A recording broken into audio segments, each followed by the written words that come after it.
The UKIP MEP involved in an altercation with Steven Woolfe has said he categorically did not throw a punch at his colleague. Mike Hookem acknowledged he and his colleague had a scuffle in the European Parliament but insisted that he did not hit him. "I am innocent," he told the BBC. "I never threw a punch. I never assaulted him. I will stand my corner." UKIP Steven Woolfe will be kept in hospital for a further 48 hours. Thursday's incident is being investigated by UKIP and the European Parliament, where it has been announced the inquiry will be led by Conservative MEP Sajjad Karim. There have been varying descriptions of what happened during what UKIP called an altercation, and Mr Hookem told BBC Radio Humberside only he and Mr Woolfe knew precisely what went on.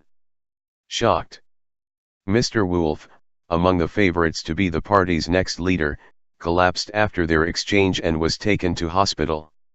The 49-year-old had a precautionary scan which revealed there was no blood clot on his brain, although he is to remain under observation for a further 48 hours in Strasbourg as a precaution. Mr Hookem said he was shocked by the MEP's hospitalisation in the hours following the incident but insisted it had been blown out of all proportion by the media. He said the fracas took place in an anteroom in the European Parliament following a heated debate among a wider group of MEPs as they questioned Mr Woolfe about reports he had had discussions about joining the Conservatives in recent days. "Mano a mano," he said. Mr Woolfe had objected to remarks which he made.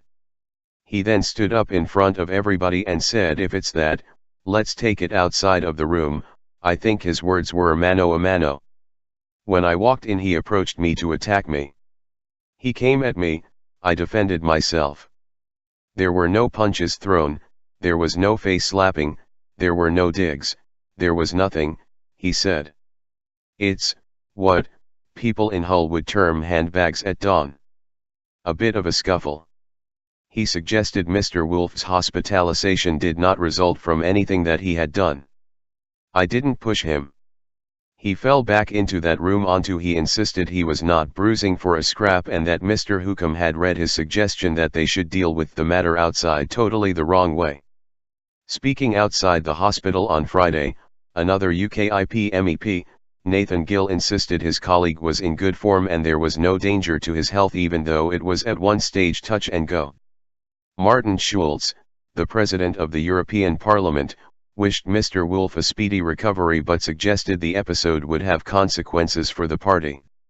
He said, "The reported facts are extremely serious, and had been referred to the Parliament's Advisory Committee to be dealt with as a matter of urgency next week.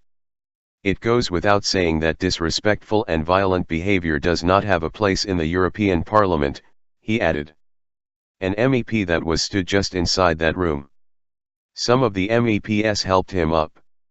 He stood straight up, there was no indication of him hitting his head on metal windows or anything else. He fell back onto an MEP. When asked if he was worried if he would be suspended from the party, he said that if this happened Mr Woolfe would have to discipline too and he hoped this would not happen. He said Mr Woolfe has contacted him to extend the hand of friendship to him and he was now prepared to shake Mr Woolfe's hand if he wanted to. Extremely serious. While Mr Woolfe has not spoken publicly about the episode, the Daily Mail quoting him as saying Mr Hookem came at me and landed a blow after they left the meeting room. Several leading UKIP figures have questioned whether Mr Woolfe can take part in a new leadership contest, triggered by the resignation of Diane James after only 18 days, following the episode.